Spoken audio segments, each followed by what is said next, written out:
Yo, what's going on, everybody? This is Dylan Talk Sports. My name is Dylan. In this video, what we're going to be doing is this is going to be my NFL Week 13 game recap, kind of going through every single game, about 30 seconds to a minute, just kind of giving a recap of the game, what my opinion was of how the game went, how it's going to impact the winner, the loser of the seasons going forward, and kind of if there was any exciting things about the game, we'll kind of talk about that as well. You'll get the gist as we go along with the video. So as always, with these types of videos, if you're going to enjoy, make sure you do drop a like. Very much appreciate if you do so. And without further ado, let's get into it.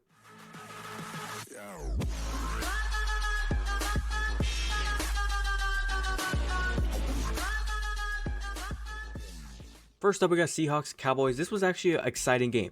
No punts. I repeat, no punts in this game. A lot of throwing the ball, a lot of running the ball. DK Metcalf fucking went off. Geno Smith actually played a good game. Dak Prescott had a lot of great throws in this game. Not surprising because the Seahawks defense has been a little bit sluggish the past couple weeks. I think Thursday Night Football was begging for a game like this, and they finally got one. All season long, every single Thursday Night Football game has just been dog shit, dog shit, dog shit. Finally, they got a moneymaker. If I had to give a plus for this game, offense, plus, mega plus. The only defensive stop there really was when Geno threw a pick. Other than that, there was nothing. I found it funny coming into this game that everybody talked about DaRon Bland, the DB for the Cowboys. Everybody talking about he's going to be the defensive player of the year. He's getting a pick every single week, kind of like with Trayvon Diggs. This game, he found out who his daddy was. DK Metcalf is now his daddy now. Because it seems like every single one of those catches that DK Metcalf got, I mean, it's only 6 catches, but 134 yards, 3 touchdowns. Every single touchdown he was basically went to get. DaRon Bland looked like he was trying to jump the route or time it up to get the pick, and DK Metcalf just said, "Sit down, little boy." Like I said, it was a great game overall. Looking at the future of two teams, Seattle, it's a tough loss, but I think they can bounce back. They still have a shot for a wild card. Los Angeles Rams have been getting some momentum here lately, so Seattle needs to pick up the pace. And when it comes to Dallas, they got a game coming up. They play Philly. If they win that game, they could have a shot going for the number 1 seed. Now, I think they would need San Francisco to lose another game, but they got a shot. We got Colts, Titans, 31-28. Let's just fast forward to the end of the fucking game. Holy shit, what was that ending? Like, that ending was just, like, mind-blowing. It looked like neither team wanted to win until the very end when the Titans just said, yeah, we really don't want to win. Colts, here you go. Looking at both teams of how they did, I mean, look at the stats. Gardner Minshew, the dude is a backup, yes, but he's playing like he's not a backup. The dude's throwing the ball all over the place. Will Levis from the Titans, he's looking like he could be a real quarterback 1 in the National Football League. He had some good throws, he had some bad throws, but the one big thing that I saw out of him was effort. That play, I think it was like the second quarter, he had a ball, it looked like it was fumble, it could have been incomplete. Either way, it ended up going into the hands of a Colts player. Will Levis has the effort to just run up and just punch the ball, take the ball right back from the Colts player. I'm pretty sure this Colts player probably thought he has it, he's on the ground, I have the pick, I'm good. But when Will Levis snatched that ball out of his hands, I think everybody in the whole stadium was just like, what the hell just happened? But like I said, let's go to the very end of the game. I mean, you can kind of see the cards here. Titans had the touchdown, had a chance to go ahead, and they missed an extra point. It's okay. Let's move on. Let's go to overtime. Okay, cool. You get the field goal, and you're thinking, okay, Titans with Mike Vrabel, you still have a good defense, right? No. You allow, I think, like a 50-yard bomb. I think it was the Pittman who goes down the field, goes straight into the red zone, and then they bounce right back and give it to Pittman again for a 4-yard pass touchdown. And it was like the Titans, just as it looked like you were going to win the game, you collapsed. It was an exciting ass game, but looking at both teams for the standings, the Colts, I said it before, they have a realistic fucking shot at winning this division. So does Houston. Jacksonville now is going to be without, I think, Trevor Lawrence for like a week or two with that high ankle sprain. This division is going to be interesting to see how it goes, but like I said, Indianapolis, they're going to make playoffs, I think. Wild card or division, it remains to be seen. When it comes to Tennessee, they're just like, fuck it, give me a top 10 pick. I don't want to do this anymore. This game, I don't know what to talk about. I mean, 6-0. The fuck you want me to say? Like, if you are not a fan of these two teams, what the hell is like your takeaway from this game? Because, I mean, as a Chargers fan, I mean, I guess you're saying, fuck yeah, we won, but like, are you really proud of this win? Because you could come away with this game saying, man, our defense played great. Well, yeah, you played against the Patriots. Their offense is dog shit. I mean, I guess recapping the game, Chargers, you played okay on offense. There was a lot of drop passes, I will say that. They tried to run the ball. Patriots are known for having a defense that can stop the run, so there's that. Patriots, I mean, I guess if you held them to 6 points, you did okay. I guess in the very end, you had your chance to try to win the game. I mean, if they're only up 6-0, a touchdown, an extra point gets you the win. But these two teams are just so bad. Looking at the standings, I mean, Chargers 5-7. They're probably not making the playoffs this year. I'm gonna say 90% sure they're not making the playoff. And when it comes to New England, 2-10, they have a realistic shot, I think, to get number 1 overall pick. If the Panthers fuck around and do something stupid and win another game, I think the Patriots will win the number 1 overall pick, because they'll both be 2-10, but something with like the logistics, I think the Patriots get the number 1 overall pick. I don't know how that works, but it will be interesting to see if Bill Belichick gets the number 1 pick, drafts Caleb Williams, and then bounces back next year and just goes on like a Tom Brady revenge tour type thing. We got the Lions and the Saints. This was actually a fun game. Lions got out early. I think it was like, 24-7. I was thinking to myself, this is going to be a fucking blowout. But then the Saints, they benched Derek Carr. They put Jameis Winston in. And I'm not going to lie, Jameis, they gave him a little bit of a spark. Jameis was doing some things. Taysom Hill was doing some things. Alvin Kamara was trying to help out the best way he could. Did anybody else peep the chain guy? The guy that's responsible for moving the chains up and down the field? He got hit by Alvin Kamara and broke his fucking leg. Best wishes to that guy. But going off the game, Lions, you almost fucked the shit out of yourselves. You almost screwed yourself. Once again, it was another game where you should have put it away early, but you had to fuck around late, and somehow you had to go and get a final first down on 3rd down late in the game that was able to put the game away. I think going forward for both teams, the Lions, 9-3, I think they got this division on lock. There's like 5 or 6 games left to go in the season. So Lions, I think, have that division pretty well locked up. They're going to win it. As long as they don't fuck around and go losing to like a bad team, they should be good. And when it comes to New Orleans, 5-7, the fact that they can still win their division at 5-7 is fucking stupid. The fact that we're going to get into them later, I think. Carolina, 1-11, and they still have a fucking shot to win the division. That's how sad this division is. This game was another one, kind of like with the Chargers and Patriots game. 13-8, no offense at all. I think everybody thought in that first quarter when the Jets had that safety on the Falcons, they shoved Falcons running back Robinson into the end zone, got the safety. Everybody was thinking, are we going to see some like Iowa football from college football? Are we going to see some of this out here? But eventually Atlanta, they kind of got the gears moving. They got down the field. They got their touchdown. They got some field goals. And from there, I think the Jets, they tried to do their best. I mean, they ended up settling for some field goals. I mean, you can read it there. But when it comes to the offense, the Jets, they just desperately want Aaron Rodgers back. Like, it just seems like with the Jets, year after year, they have some pieces around the team. They just need the quarterback. And there's parts of me that's starting to wonder, even as I watch this offense, is can Aaron Rodgers even fix this offense? That remains to be seen. But I mean, going forward for both teams, I think the Falcons, I mean, look at the standings. The Falcons are in a good spot. Like I said, 6-6. You win out, you win the division. But we all know that's not going to happen. They're probably going to go 2-3, 3-2 over the last 5 games. So that'll be interesting to watch. And when it comes to New York, they're not winning the division. They're not going to the playoffs, I don't think, as a wild card. Unless somehow they can win 3 of their next 5 games. And if Aaron Rodgers comes back for like the second to last game or even the last game of the season, and maybe they go from there, who knows? But I don't see them going to the playoffs. We got the Cardinals and the Steelers. This game was just hard to watch. It did get a rain delay for, I think, like an hour and a half, so the game didn't even end until like 5 o'clock. We all thought this score was going to be backwards, plus some points on the Steelers side. We thought this was going to be like a Steelers, probably 31, Cardinals like 3. We thought, in a way, the Steelers, with them firing Matt Canada, everybody was like, oh my god, look, the Steelers offense looks better, 400 yards of offense, they're back. But they somehow went out there and looked worse this week. Last week, you played a Cincinnati defense that's a decent defense, I'll also give them that. You were playing a Cardinals defense that's supposed to be trash, and you look putrid. Kenny Pickett got hurt, I think, in like the 3rd quarter, so he went out of the game. Mitchell Trubisky had to come into the game. He didn't look any better. It was just really hard to watch on both sides of the football. I mean, the Cardinals, they didn't do anything flashy. I mean, you can look at the stats. I mean, James Conner, he went off. He's a former Steeler. He got his revenge against the Pittsburgh Steelers. So there's that. That tight end for the Cardinals, I forget his last name. I don't know if it's McBride, but he is a beast. That dude is a beast on that team. People are talking about him being like the next Travis Kelce or George Kittle. I don't know if I go that far, but he's playing pretty damn good. Looking at both teams' standings for their futures going forward, Arizona 3-10. I think at this point, they need to stop fucking winning. They should have just left Kyler Murray on the bench the whole season and kept just going with backups and backups quarterbacks. Just try and keep losing. Because the more you win, the less chance you got to go and get Marvin Harrison Jr. Because Kyler Murray, he needs a receiver. And Marvin Harrison Jr. is going to be selected within the top 3 picks. The more you win, the less chance you got to get in that. And when it comes to Pittsburgh, 7-5, I mean, I don't know kind of what the health-wise we're going to be looking at with Lamar Jackson going forward. Because as we know, the last 5 games of the season, that's usually when Lamar Jackson gets hurt. I'm not wishing any fatal injury on anybody, but I'm just saying, the history tends to repeat itself sometimes. And if Lamar Jackson gets hurt, I mean, you're 2 games back right now. Can Pittsburgh keep up? This game, I'm not even going to really talk about too much because this was just a straight up ass kicking. Dolphins 45, Washington 15. Tua played great. Tyreek played great. Fantasy team players. If you had anybody from Tyreek to A-Chain to Tua, you had a great day. Washington, it's getting more and more obvious that they're going to be firing their head coach. They're going to be just cleaning house. Same how I think he'll still be the quarterback next season, but it's going to be interesting to watch, see what the moves are going to be like within Washington's organization. Looking at both team standings, Miami, they're looking like they have a good chance to just win this division because Buffalo is slipping a little bit, and they're not looking too hot right now. Miami, I think they're pretty much just going to cruise right to a division win. And when it comes to Washington, like I said, they're going to be firing everybody. Division is gone. Playoffs, I think, are gone.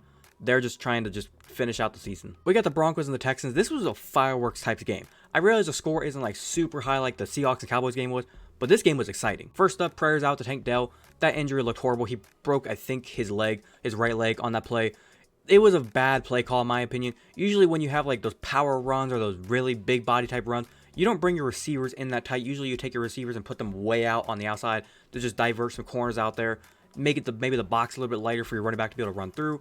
That's a big fuck up on the Texans. They're going to need to look into that. But like I said, Tank Dell, hope you get better, dude. But looking at the overall flow of the game, CJ Stroud played great. He didn't let that dude, I think it was Singleton, the linebacker from the Broncos, correct me if I'm wrong, but that dude looked like he was trying to bitch CJ Stroud. No, CJ Stroud said, I'm not afraid of you, dog. And when the offensive line came up there and backed him up, flags came out. It was a penalty. It went on the Broncos, obviously, because the dude got in CJ Stroud's face, so why not give him a penalty? But the overall flow of the game was pretty great. Russell Wilson threw 3 interceptions, the 2 beforehand, bad interceptions, and then the one at the very end, that was just like a luck and prayer type throw.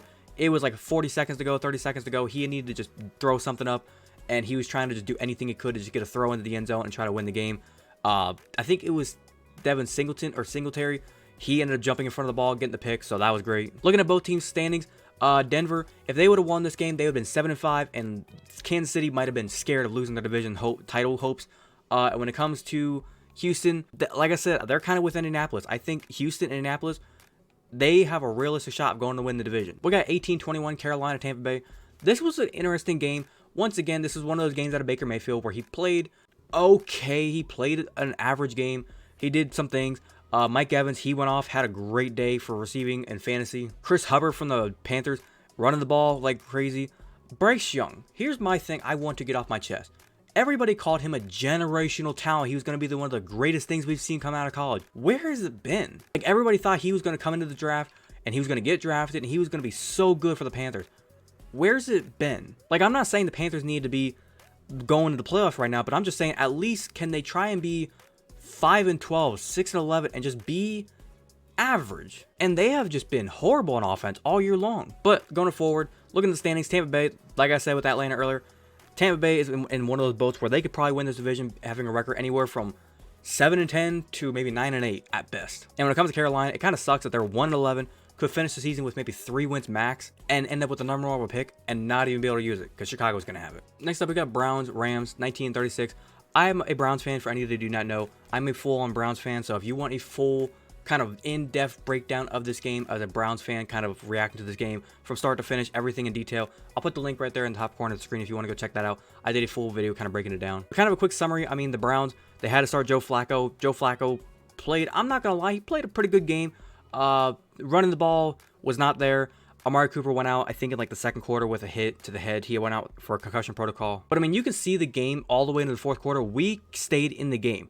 The big problem with this team, and I said it in that video, like I said, the defense has not played well on the road. They've just not played well. And if you don't believe me, look at the past couple of games on the road. Los Angeles, look back against Seattle, look back against Indianapolis. Indianapolis is big proof. And hell, look, just literally 2 weeks ago against Denver. This defense has not looked the greatest. If Cleveland can fix that defense up a little bit and make them play better on the road, they, like I said, they would be great. And when it comes to the Rams played good. Here's the thing about the Rams. They played a good game all the way through the game. It was just right here at the end. They look like the score, you look at it and you say 36-19. Man, they probably kicked the shit out of the Browns. Not really. They scored that touchdown here at the end. And at that point, I was thinking, okay, we still have a shot. We're good. We're chilling. But then Joe Flacco threw that interception, and all hope kind of just went straight out the building. Because I was thinking they're going to run the ball, and right here with like about 2-minute warning, I think the Browns had all their timeouts gone, and it was literally first and goal. They could have just taken 3 knees, gotten out of there, and we would have been chilling. But instead, they scored the touchdown, and then they gave the ball back to us. We had the safety. It was just unnecessary scoring at that point. But kind of looking at the stats for both teams, like I said, Matthew Stafford played a great game. Kyron Williams, he's been showing up. A lot of people have been saying in fantasy, if you don't have him on your fantasy roster and he's available, get him. And Puka Nacua, he just fucking torched our asses and made us his little bitch. Looking at both team standings, Cleveland, they're still in the running for the playoff spot. They're currently at a wild card spot right now at the time of recording this. So they have a shot to make the playoffs. They just got to keep winning. And when it comes to Los Angeles, they're in the same boat. They're sitting at a wild card spot as we currently speak. If they keep winning, they get the wild card spot. From what I've seen from their schedule, I think they have to play San Francisco again. So that's going to be a little tough. And I think they also have to play Seattle again, so that also might be a little tough. We got the Niners and we got the Eagles, 42-19. This was just a straight up just beat fucking down. The Niners were pissed off about the NFC Championship game last year where they didn't have a quarterback, and Eagles fans all week long, hell, all season long, were talking shit saying, it didn't matter if you had a quarterback or not, we still would have smoked your asses. They said shit about if you had a quarterback, we would have still beat you. It didn't matter who the quarterback was, we still beat you. You can roll in Brock Purdy all you want, he's a phony. And what did Brock Purdy do? And Christian McCaffrey do, and Deebo Samuel do? Those boys went in there and just made you their little bitch. Nick Sirianni, the coach of the Philadelphia Eagles before the game, he was talking his trash, he was yapping, and he was looking at the 49ers players saying, just wait, we'll whoop your asses. Oh, the Eagles literally had to have a security guard that's supposed to be responsible for making sure fans don't come on the field. He was over there trying to separate a fight between players. That's not your job, bro. That's not your job. Him doing that ended up getting a 49ers player at Greenlaw thrown out of the game. The funny part was coming to this game, like I said, Eagles fans were talking all that trash. Now, it's like you look around, usually the Eagles fans are the ones that you can never make shut up. I can't find them. But moving on, kind of going forward with the standings of these two teams.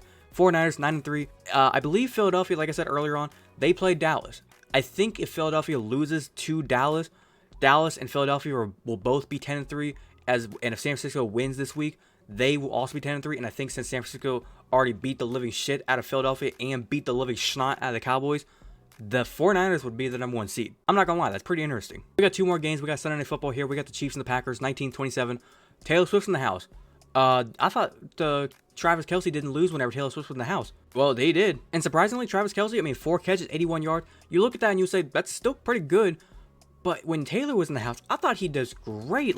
10 catches, 100 yards, a touchdown. He does great things. Looking at both teams, Patrick Mahomes, he played a subpar game. Isaiah Pacheco, he was kind of carrying the load. The big thing from this game was Jordan motherfucking Love. He's looking like Aaron Rodgers out there. And I'm not saying he is Aaron Rodgers, but he's showing some traits of Aaron Rodgers. 25-36, 267 yards, 3 touchdowns. That little step back, fadeaway throw that he made, that was beautiful. He's looking like he's developing a real connection with Watson. So that's going to be an interesting development to watch. Overall, it was just a really fun Sunday Night Football game in my opinion. Looking at both teams' futures, Kansas City 8-4. They are still probably going to win the division. Like I said earlier, if Denver would have won that game 7-5, I think Denver would have had more hope to win the division, and they would have had my vote probably to win the division. But now with them being 6-6, Kansas City still being 8-4, I think Kansas City's still going to win the division. And then when looking at Green Bay 6-6, they have a realistic shot to win that division, or go at least compete for the division, I still think. Because if Detroit, like I said earlier on, as long as they don't fuck up, they'll win the division. But if Green Bay can stay consistent, I see Detroit probably losing at least 2 more games. If Green Bay can just win out, it's going to put some high heat on Detroit. They're going to get a little tensed up. They haven't been in this position before. And who knows what happens. And last up, we got Monday Night Football, 34-31. Cincinnati beat Jacksonville. This was a mind-blowing game from Jake Browning. Jamar Chase helped carry the load. It was overall just like one of those games where I didn't understand what the fuck was going on. Defenses were MIA in this entire game. They were just like not allowed to show up in this game. Joe Mixon was helping out in the first half. He was carrying the load, helping out Jake Browning, so he didn't have to really do too much. In the second half, they came out, got that 76-yard touchdown straight down the left sideline. That was huge. But then let's fast forward to the fourth quarter. Cincinnati was moving the ball. Jacksonville had the ball. They're trying to go down the field, get a field goal, because Cincinnati obviously has their kicker kind of having a rough day. Cincinnati had the ball. They got the touchdown. Jacksonville had the ball back. Trevor Lawrence goes down. He gets stepped on by his offensive lineman. It's got a high ankle sprain for what they're saying. I don't know exactly what the exact details are so far. But the second that happened, I feel like Jacksonville's offense just went stagnant. Obviously, Cincinnati got the ball back. They went down, got their field goal. They went ahead. Evan McPherson, the kicker, thought he missed it. Everybody else had to kind of like tap him on the back and be like, yo, you made it. But you can see down there, Jacksonville went back down, got the field goal with like 26 seconds to go. The overtime, that was exciting. Because Jacksonville, they had the chance to go down and win it. It's just obviously a backup quarterback. You're being thrown into the fire right here, right now. He probably, the pressure was just too much for him. And obviously, Jake Browning got the ball back. He was able to go down, get the field goal. It was, like I said, overall, the entire course of the game, it was exciting. Looking at both teams' standings, kind of wrap it up. Cincinnati 6-6. People are saying they're not out of it yet. They can still go get the division. No, stop that. Wild card, maybe. But I think people need to kind of settle down on the Jake Browning thing everybody's talking about. Could he be the next Joe Burrow? People, settle down. He had an amazing game. Don't get me wrong. But one game ago, he played the Steelers and didn't look too good.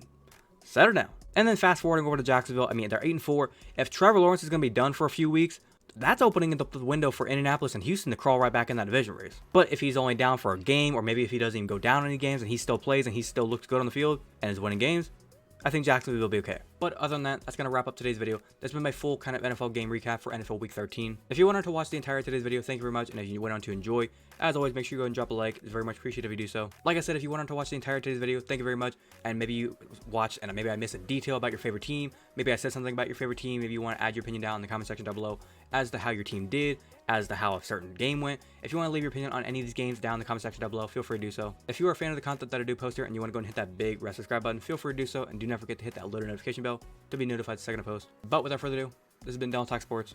Have a great day. Peace.